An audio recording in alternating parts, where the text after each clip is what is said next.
तरफ एनडीए जो 1 करोड़ रोज़गार देने के लिए सरकारी नौकरी देने का वादा कर रही है और दूसरी तरफ हमारी गठबंधन सरकार है जो कि वो बोल रही है कि हर घर एक युवाओं को सरकारी नौकरी दी जाएगी। घर पीछे बोला जा रहा है कि मतलब घर में आपके 2 लड़के हैं तो आपको दोनों में से किसी एक ही लड़के को सरकारी नौकरी दी जाएगी, दोनों को नहीं दी जाएगी। शायद ऐसा उनका मानना है। तो क्या-क्या है इस मैनिफेस्टो में आइए हम उस सारी चीज़ों पे चर्चा करेंगे और अभी तक वीडियो में बने हैं तो वीडियो को लाइक कर दीजिएगा, शेयर चैनल को सब्सक्राइब कर दीजिएगा। बेल आइकन को भी प्रेस कर दीजिए ताकि मेरे वीडियो के आने वाली नोटिफ़िकेशन सबसे पहले आप तक पहुँचती रहे। तो कल की वोटिंग सोच समझ के कीजिएगा, आपके क्षेत्र में कौन काम करने वाला है उसको वोट दीजिएगा और आप किसको मुख्यमंत्री देखना चाहते हैं उसके हिसाब से दीजिएगा। क्योंकि अभी तक एनडीए में कोई ऐसा नहीं है कि नीतीश कुमार ही मुख्यमंत्री बनेंगे, ऐसा कोई साफ बात नहीं चली है।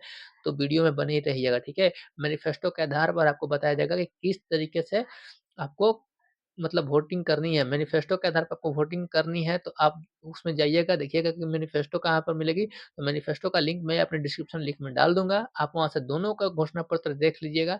लेकिन फिलहाल मैं आपको इस वीडियो में बताने वाला हूँ कि क्या ही कुछ होने वाला है और घोषणा पत्र जो जारी किया गया है एनडीए और महागठबंधन के द्वारा उसमें क्या-क्या चीज़ें की वादा किए गए हैं। तो चलिए स्टार्ट करते हैं आज की वीडियो और देखते हैं मैनिफेस्टो एक बारी-बारी से।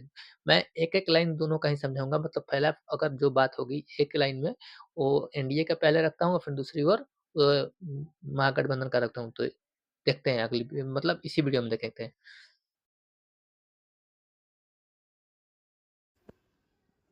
तो बात करते हैं सबसे पहले हम घोषणा पत्र की जो कि एनडीए ने निकाला है। तो पहले तो एनडीए घोषणा पत्र में प्रमुख वादा ये किया गया है दोस्तों कि 1 करोड़ से अधिक नौकरी एवं रोजगार उपलब्ध कराना है।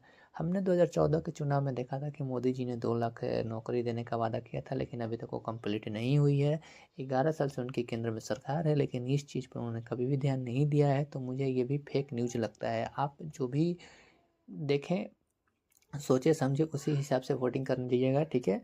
दूसरी चीज़ इन्होंने बोली है कि मतलब देखिए मैनिफेस्टो में तो बहुत सारी चीज़ें हैं, लेकिन मैं कुछ-कुछ ही पॉइंट गिनाऊँगा, जैसे 2-3 ही गिनवाऊँगा। एक तो गिनवा दिया मैंने, ये दूसरा गिनवा रहा हूँ, ठीक है। दूसरा जो कि मुझे ज़्यादा इम्पोर्टेंट लगी इसलिए किसानों के हित के लिए, ठीक है। तो किसानों के हित में जो इन्होंने निकाला है, जो सालाना 9,000 देने की वादा किया गया है, कर्पूरी ठाकुर को सम्मान निधि के द्वारा इनका नाम दिया गया है कि मतलब हम 9,000 रुपये इनको सालाना देंगे। तो मैं इनसे ये जानना चाहता हूँ मोदी जी, आपने जो कि आय दोगुना करने के लिए किसानों को वादा किया था 2014 में, वो आपने कंप्लीट नहीं किया है। मोतिहारी में पिछली बार जब आए थे तो आपने कहा था कि इसे हम मतलब चीनी मिल चालू करवा देंगे, ये चालू करवा देंगे। यहाँ तक कि डालमिया नगर की जो फैक्ट्री की बात आपने आरा में जाकर अभी करी, वही चीज़ आपने 2020 के चुनाव में भी कहा था, लेकिन आपने चालू नहीं कराया। तो हमें किस आधार पर जाकर आपको वोट करें, ठीक है।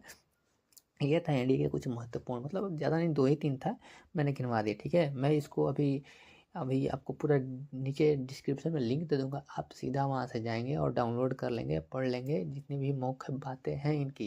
इनकी 25 मुख्य बातें हैं, 25 में गिनवा नहीं सकता इनके, क्योंकि इनमें से कोई पूरा होने वाला नहीं है, ठीक है। अब महागठबंधन में आ जाते हैं। महागठबंधन के बारे में मैं बात करूँ तो कुछ-कुछ मुझे फैक्ट इनके अच्छी लगे जिससे मैं इनको वोट कर सकता हूँ। हालाँकि एनडीए को भी मैं वोट कर सकता हूँ, ऐसा नहीं है।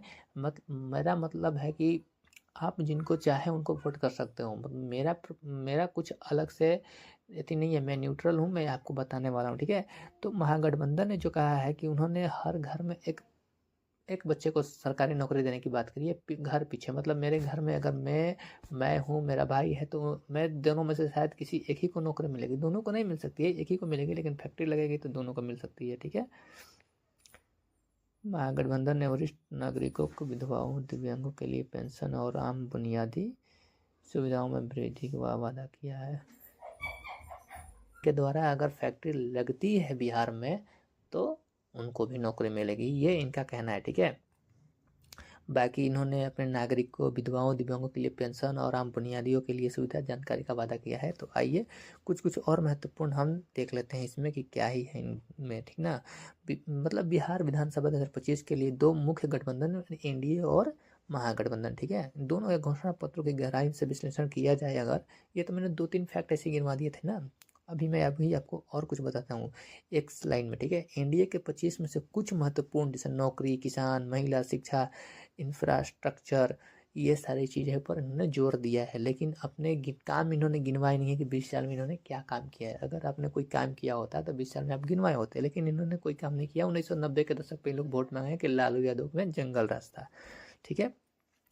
अब महागठबंधन की प्रमुख बातें देखिए, हर परिवार को एक सरकारी नौकरी, 200 यूनिट बिजली फ्री, पेंशन आदि दोनों, मतलब पेंशन, इतना चीज इन्होंने कहा है कि मतलब 200 यूनिट भी बिजली फ्री करेंगे। हालांकि बिहार में 125 यूनिट बिजली फ्री हो चुकी है, लेकिन कभी कभी लाइन कट जा रही है, 24 घंटे लाइन नहीं रह पा रही है, तो कहीं ना कहीं वो भी एक देखने वाली बात होगी।